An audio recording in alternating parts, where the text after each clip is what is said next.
Here we are, the last week of the trip and the final 2,000 kilometers as I head across Mongolia. Now whilst there's a perfectly good China-built road that heads straight to Ulaanbaatar, I decided to head even further off the beaten track and head for the northern route. Now that involved a very difficult 200 kilometer off-road trail from the town of Khovd to Ulaangom. But very lucky for me, I bumped into some Mongolian riders to help me through it. And then from the town of Ulaangom, we rode as a new convoy, a straight shoot to Ulaanbaatar, passing through some very unique landscape en route.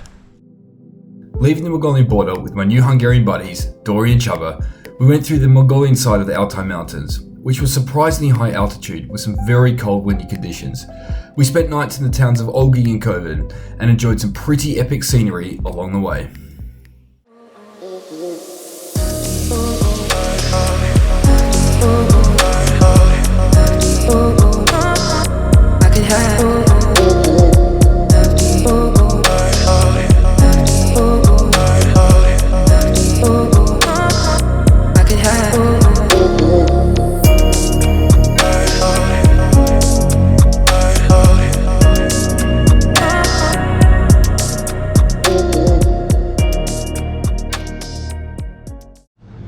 So we're finding that the portions here in Mongolia are pretty massive.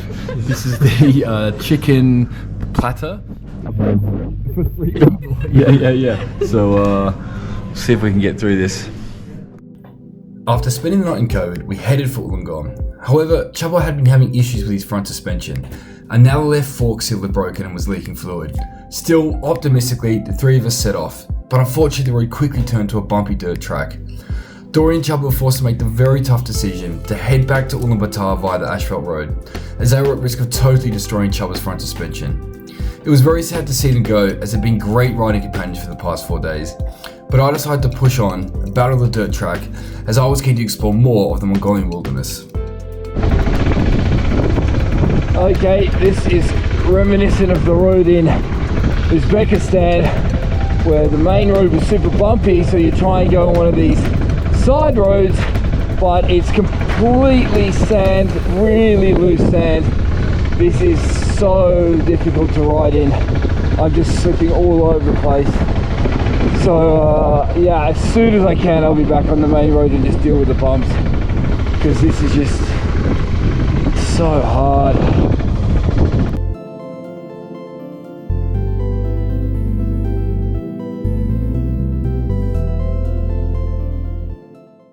To Mongolian riders, and yeah, they're going to Ulaangom, where this gentleman was actually born. So yeah, and they're from Ulaanbaatar. So yeah, very happy to have met some more riders.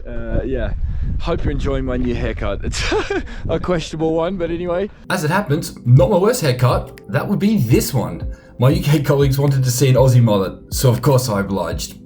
Anyway, we digress. Back to Mongolia. So I was bloody thankful to have bumped into these guys. They turned out to be members of the Red Falcons Motorbike Club, and this was one of their club tattoos. For any Sons of Anarchy fans, a bit of a Jack's influence here for sure. But they were so unbelievably kind to me, riding one in front and one behind. They guided me through the trail and the tricky sand sections. To be honest, shortly after leaving the Hungarians, I was seriously questioning whether or not I could make it through this pass. I was doing such slow progress and feeling completely out of my depth. Woo! Holy shit! This is insane! We are going very fast on these roads. I would never normally go this speed, but these boys are giving me confidence. Yeah, riding with these guys, they are very good on this off-road and on this sand, and I'm just trying to keep up with them and learning that actually you can do this with a bit more speed.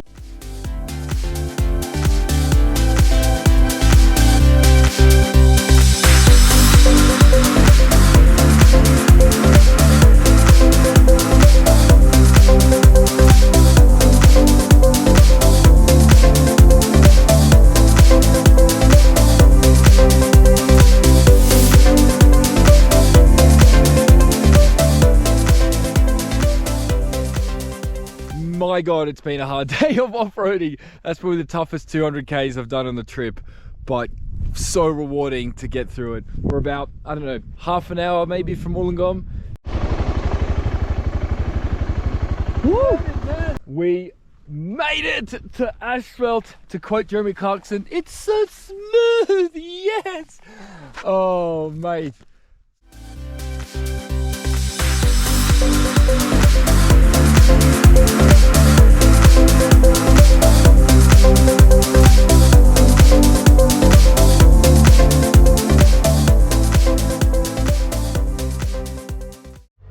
So Buggy and NC have been so kind to let me stay with Buggy's family, and we've just had dinner, and this is their grandparents' house.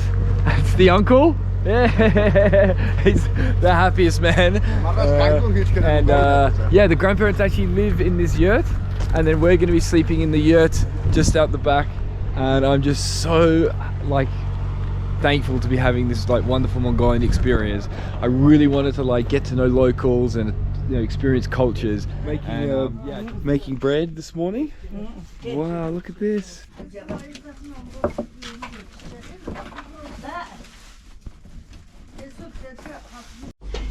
Now the grandma is cooking. She's 84. Mongol Amdil. Okay, Mongol Amdil. Okay.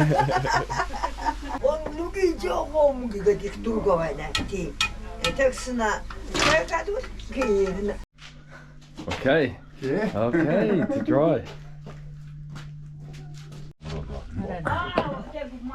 So they're making so many because they will last a week and then they'll feed kind of like the whole family. Now there are 11 children. I think 7 still live in Ulaangom.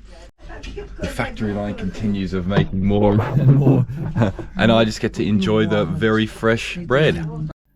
Now after the bread was made, the uncle very enthusiastically offered to show me around the property. These are the winter boots. Wow. Yeah. I can imagine. Wow. They're like so thick. Dog. Donkey. Dog. Dog. Oh, dog. Dog. Oh, wow. Okay. Jacket. Jacket. Jacket. Jacket. Is this near? Jacket. Okay. Look at that. Wow. Look how thick. Wow. Yeah. Good. This garden is just a gift that keeps on giving. So this is a old truck engine that they've converted into a generator. Now they don't need to use it here because they've actually got electrical power now, but they can basically just crane this up and then transport this anywhere in Mongolia and use this in rural areas. Just enjoying breakfast on my last day here, staying with this wonderful family. And we've got leftover meat and pasta for brekkie, and also this milk tea, which I've been absolutely loving. I've never had it before, but it's delicious. Yeah, and then we've got the bread that was being made yesterday. I am so thankful to Buggy and his family for welcoming me into their home and treating me like one of their own. Their hospitality and kindness has really stuck with me. It was so lovely to see how some Mongolian families still live and how they battle the bitterly cold -40-degree winters. So Ensky and Buggy decided to slightly alter their plans as they wrapped up their own journey returning from Siberia and said they would join me on the 3-day journey to Ulaanbaatar. They were super keen to show off their wonderful country to me, so it took me on a few excursions to see some very unique scenery. Take a look at this. The landscape in Mongolia is so varied. So we've just been riding through pretty lush greenery and beautiful rolling hills and lots of trees. They look like, well, I guess pine trees, and then loads of sheep grazing the fields. It's so...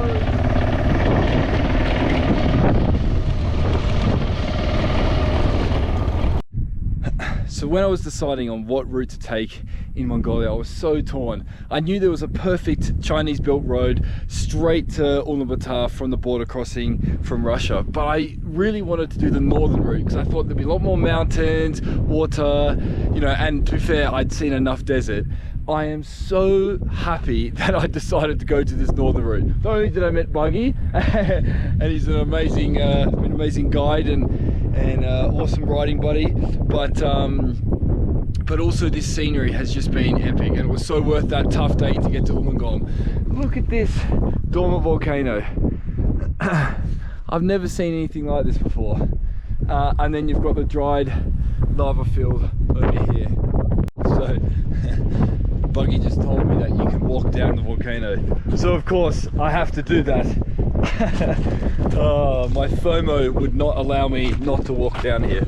But yeah, fuck, it's pretty steep and rocky. Now that I've reached the bottom, it doesn't seem like that was the best idea. I just feel like at any moment a boulder could come crashing down and there's absolutely no escape. But yeah, at least I can say I've been to the bottom of a volcano. So Buggy's taken us to another piece of scenery I totally didn't expect. So this canyon was formed by an earthquake. So it's basically like a giant crack. It's called Chulut, which means many rocks.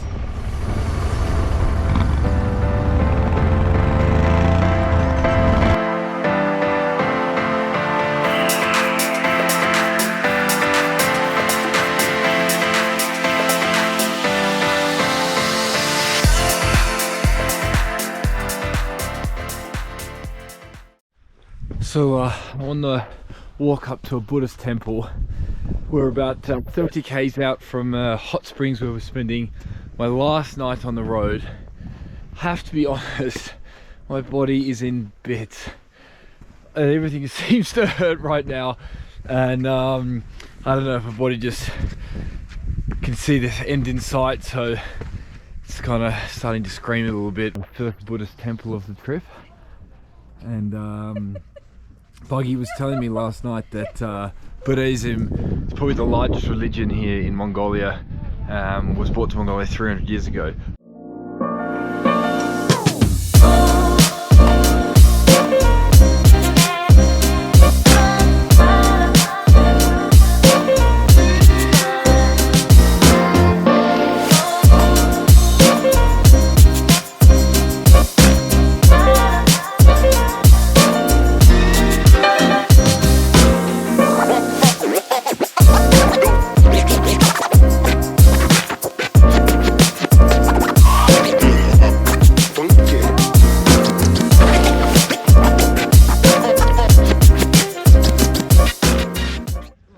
Last night on the road, and I think it's very fitting I'm going to be in a yurt.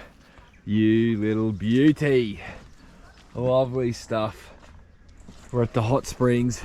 Buggy says we've come to the fanciest one. That's how we roll, baby. Gonna go get some tucker and then jump into the hot springs. Oh, what an end. What an end.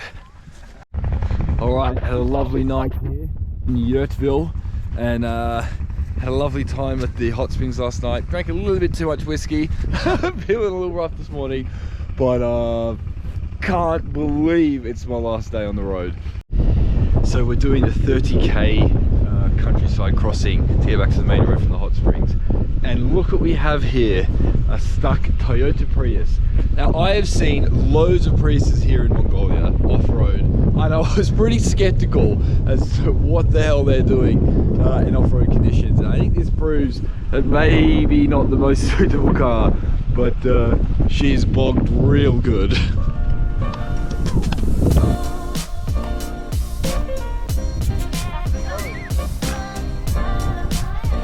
Yeah.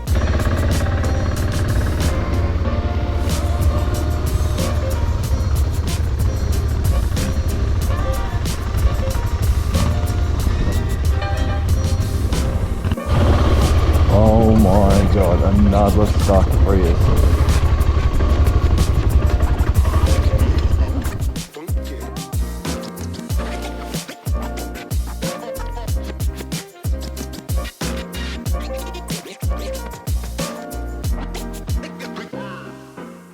Now I've heard a lot about Genghis Khan. He is like a national hero. I heard he killed half the world's population. He impregnated half the world's population. And I was just hearing that he conquered half the world.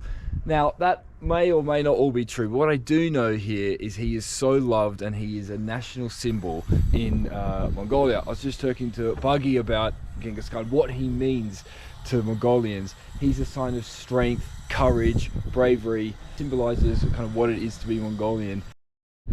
So this is it. Final break of this trip, this adventure halfway across the world. Now, I've referred to this pannier a lot throughout this trip, and this was in the very first episode. I've always pointed to this, like, where am I? Oh, I'm here, I'm here, here. I'm at the last damn dot.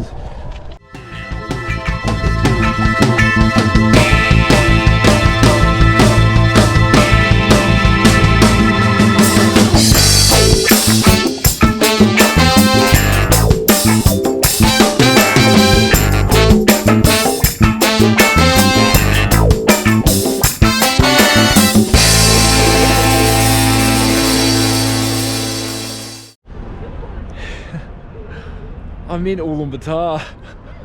Here's Buggy, and to be honest, I'm so sore. Like, I was just getting cramp in my hip at the end there. It's really cold, but it's hard to kind of soak it all in and realize that I've made it. And yeah, wow, what a place.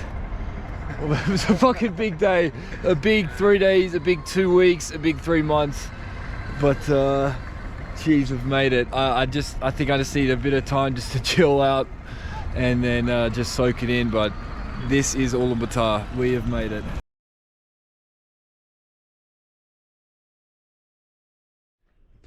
Weird feeling. Bike is all packed up, ready to go for getting trucked and shipped all the way to Ireland. It's been sent to my brother and sister-in-law's house. Old princess. She's done a mighty job over the past 3 months, I tell you. Mighty job. One thing that just came to my mind, I probably could have cleaned it. I don't know what state this is going to be when I get it. It's probably full of mold and God knows what, but bit of Mongolian dirt to remember my travels.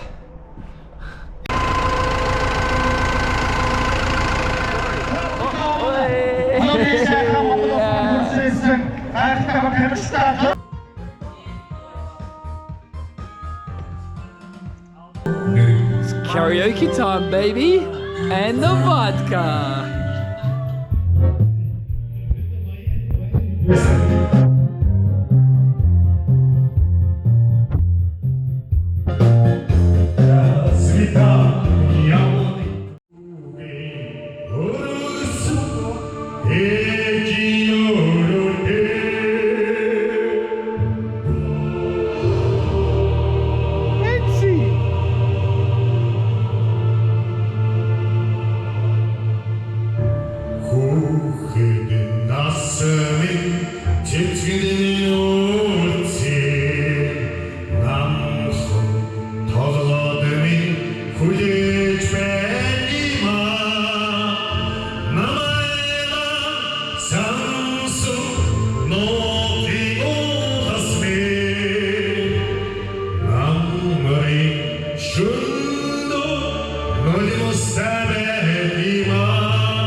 There you have it. What an absolutely epic trip. All in, I passed through 20 countries and covered nearly 20,000 kilometers.